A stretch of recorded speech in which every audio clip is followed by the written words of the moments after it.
Well,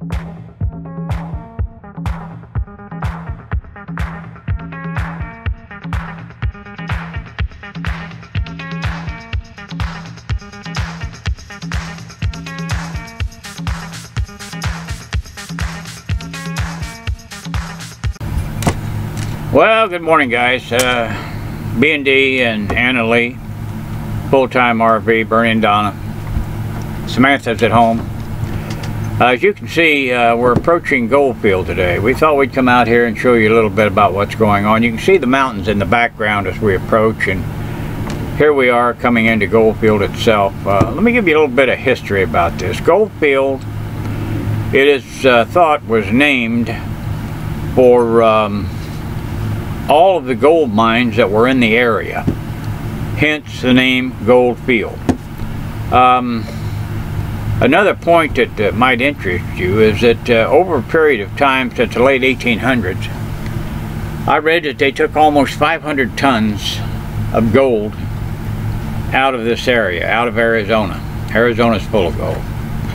As a matter of fact, a point of information, I've read that only, or less actually, than 10% of gold has ever been mined from America. That's something to think about.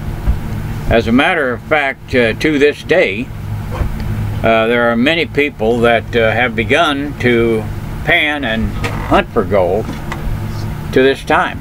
It's very profitable. As you know, the price of gold is sky high, so it's worth your while.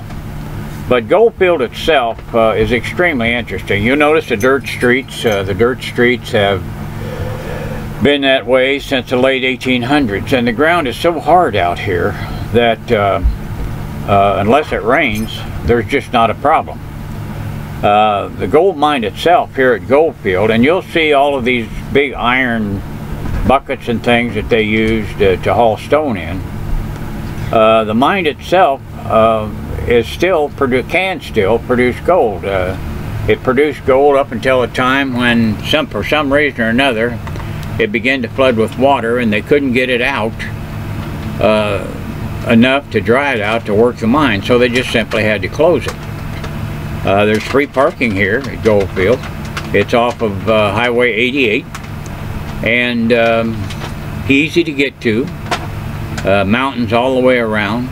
You see things here that were here in the late 1800s. Some of the buildings are still original. Of course, some have been fabricated to look like the old ones. They have here Indian jewelry, they have restaurants, they have camping. You can build campfires. It's out in the middle of the desert, or it was when it was in operation. And there were just lots and lots of people here that were swinging picks and using shovels and shakers. And by shakers I mean you shovel dirt in this screen type shaker and shake it, or use water and pan for gold. The saloon that they have out here is very authentic. This is also accessible, and this was important for me because of my arthritis, but this is also accessible for people with wheelchairs. You'll see wooden walks and things of that nature that are not the originals, but they're very authentic. You'll see saguaro cactus, you'll see ground growth here. As I said, it's surrounded by mountains. Very beautiful. This place is a tourist attraction, but there always seems to be a place to park, and that's really a good thing. We came out here on a Saturday morning and had no trouble at all parking. They have here rails that ran into the mine, the donkeys that they would hook to pull these big iron tubs out of the mine and take these rocks out, break them up, smelter them down, and get the gold out.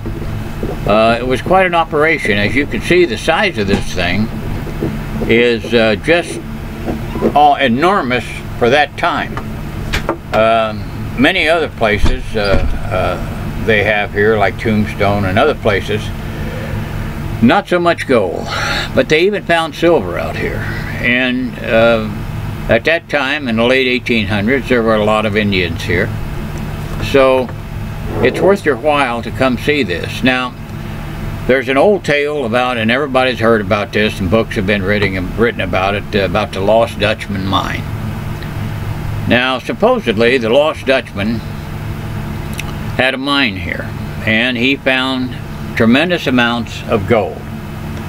And every so often, he would take his donkey and he'd walk into town and do a little drinking for several days, pay for it in gold, and go back, and no one was ever able to follow him.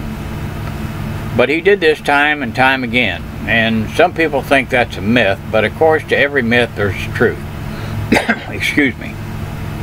The buildings you see are excellent. You can go into the hotel, you can go into the saloon. They have restaurants here. Not too far away from this spot is a place called Mining Camp Restaurant, which is open, I think, from October to June or something, and they have absolutely the best barbecued ribs that you've ever eaten in your life. Very authentic.